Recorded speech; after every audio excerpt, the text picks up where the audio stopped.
Competing in the Centennial Conference is just outstanding. The level of competition is high. It's an amazing array of colleges all vying for conference titles and national championship bids. The best part about competing in the Centennial Conference is knowing that we're competing against the best that Division III has to offer on the field, but also the brightest students, the most talented student athletes at the Division III level. Also knowing that when you're competing at the top of the Centennial Conference, you're going to be competing at the national level. The competition is unreal.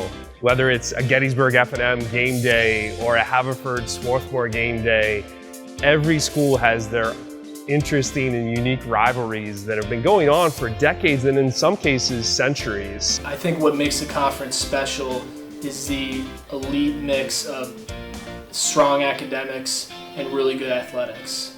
And there are some places, some schools and some conferences that are able to offer one or the other. But to be able to offer both, that is very unique for the Division III level. The one thing that's been very unique I have found in the conference is the coaches are there for quite a period of time. And so it's fun to coach with your colleague who's been there 10, 20, 30 years and to have that collegiality. I think there's always been a very high level of respect among coaches within the conference. And a lot of that stems from their longevity, that you really got to get to know them. Many of the rosters across the conference of a particular sport are student athletes that multiple coaches within the conference try to get on their rosters. And so you take an invested interest in their success as well. I was fortunate enough to see 40 conference titles won by Gettysburg athletic teams during the 15 years I was here. But on top of that, I saw other teams win conference championships too, many for the first time. When I think back to Ursinus winning the men's lacrosse championship, unfortunately at our field for the Bulls faithful out there, but it was a great moment for Ursinus. And there's other moments like that. Franklin and Marshall and Gettysburg had amazing lacrosse battles, whether it was the men or women on both sides. And we hosted arguably some of the best games you would see in Division III in lacrosse here as well.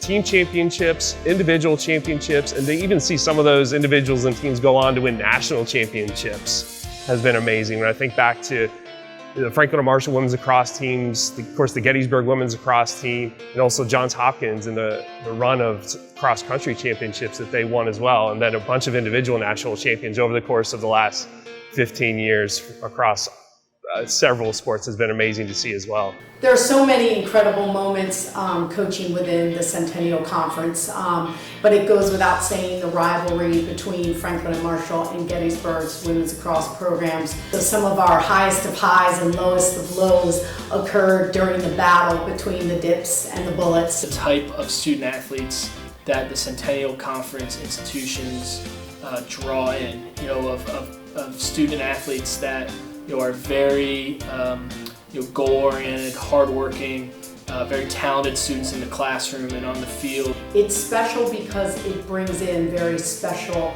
highly motivated, highly talented student athletes. In the early goings, there were maybe a few teams that were fairly dominant in certain sports, but now it's almost across the board. The parity in the conference is unbelievable. I tell people all the time in our conference, there's no game you go into saying we're definitely going to win, and there's no game that we go into saying we have no shot.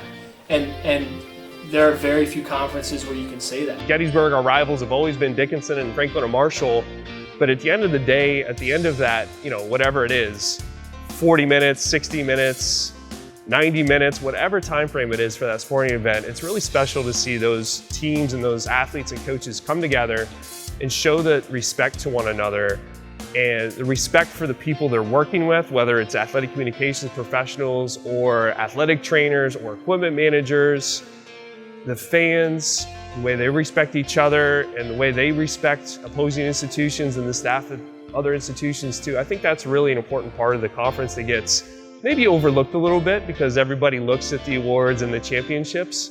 But I think the respect that exists between all the schools and all the competitors at those schools is really important. Congratulations to the Centennial Conference on 30 years. My sincere congratulations to the Centennial Conference on 30 years of absolute excellence, and many more to come. A big congrats to the Centennial Conference. I can't believe it's been 30 years, but it's amazing to see where the conference started from and where it is today.